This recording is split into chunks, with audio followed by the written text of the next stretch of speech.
With the addition of new tracks such as Miami and Las Vegas, and a push for more races on the F1 calendar, there has been a debate whether the Monaco Grand Prix has outgrown the 2022 cars and if it should be removed from the calendar altogether.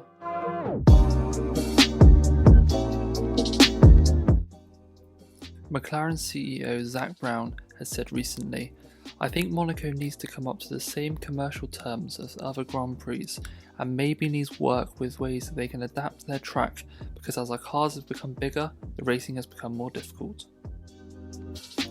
The Monaco Grand Prix has remained relatively unchanged since its creation in 1929.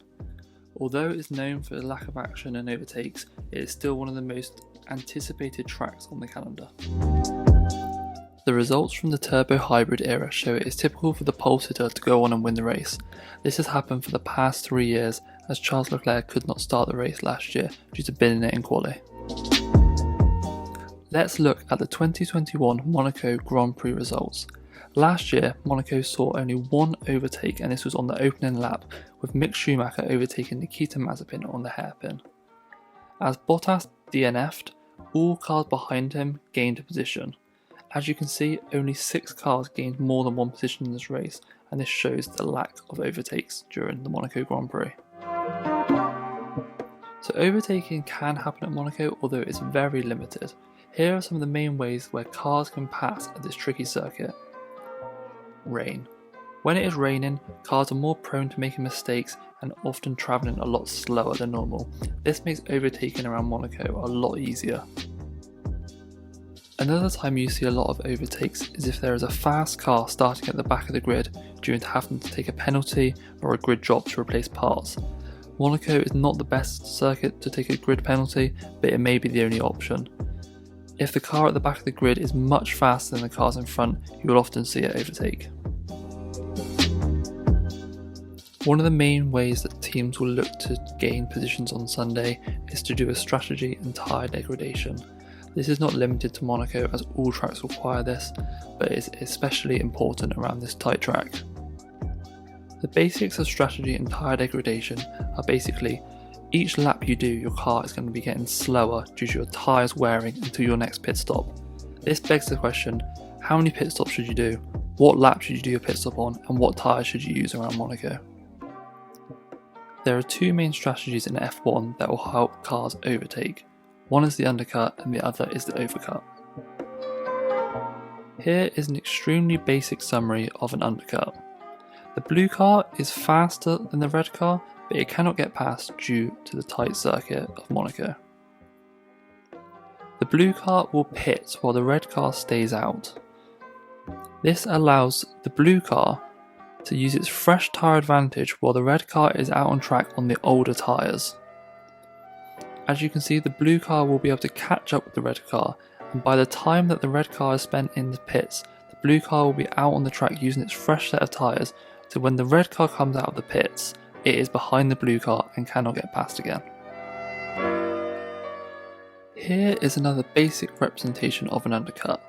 Imagine car A is going to do 6 laps on a set of softs, pit and then do 6 laps on a set of mediums.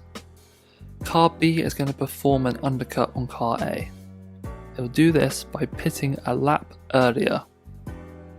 Their pit stop is a lap earlier, so they will come out on the mediums a lap earlier. This means they will have track position, but they will have a lap older tyres at the end of the race. This is not a problem around Monaco as track position is way more important than tyre degradation. So covering all of that, why is Monaco so difficult to overtake compared to other circuits? One of the reasons we don't see many overtakes around Monaco is to do with the track itself. Monaco is a street circuit with narrow streets, lack of space, short straights, tight corners, and very little runoff and room for error. The risk to reward for drivers overtaking is small and they are likely to DNF if they make a crash or take any damage. Another reason was to do with the cars themselves. The 2021 cars were awful with dirty air and for following the cars in front. This meant cars couldn't follow closely, which you need to do at Monaco, and made overtaking extremely difficult. Do you think this year, with the 2020 new cars, that cars will be able to follow closer and we're going to see more overtakes? The 3 tyre rule. Pirelli will choose 3 tyre compounds for every Grand Prix. The hard tyre is often a favourite around Monaco due to its low tyre degradation and the lack of pit stops required, where there is always room for error. A car on the hards and a car behind on the softs won't necessarily mean it can overtake around Monaco, whereas at different tracks such as Spa, you are almost guaranteed an overtake. So how can Monaco be improved, and does it even need improving? One of the ways that there could be more overtakes around Monaco would be to use more powerful DRS zones. There is only one DRS zone around Monaco shown here. You could keep the one detection point and add another DRS zone up Bay Rouvage. There is also a potential to have a DRS zone through the tunnel, although this could be dangerous at a high speed due to the lack of vision similar to Jeddah, so this is probably not the best idea. Another option would be for cars to open the DRS slot more than other tracks to gain a higher top speed. Another way things could be made more interesting would be with parc fermé. Drivers will always run a maximum downforce around Monaco, as this will allow them to set their fastest qualifying times, but then in the race they'll be running the maximum downforce, so all cars will be the same. By allowing cars to run lesser downforce in the race compared to their qualifying laps, this would allow them to overtake on the straights and be much quicker on the long sections. This could allow for more overtaking during the race.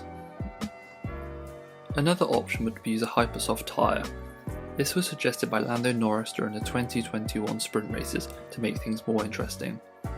A hypersoft tyre would be much softer than the C5 tyre, and this would provide a much faster top speed and lap time, with a downside of an extremely short tyre life. Would pitting for a hypersoft tyre, if stuck behind a car on 50-odd laps hards, be enough to overtake? It sure would make things a lot more interesting.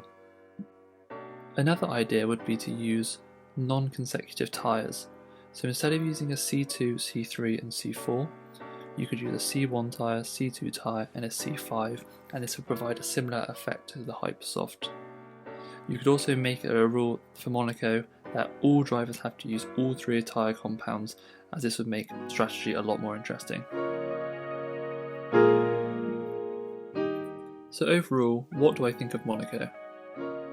I like Monaco. I think it offers something different, and with lots of new high-speed tracks like Las Vegas and Jeddah being introduced to the calendar, Monaco provides variety, which is key. If you had 23 Silverstones or 23 Monacos, it would be boring, but the different tracks favour different teams, which leads to exciting racing.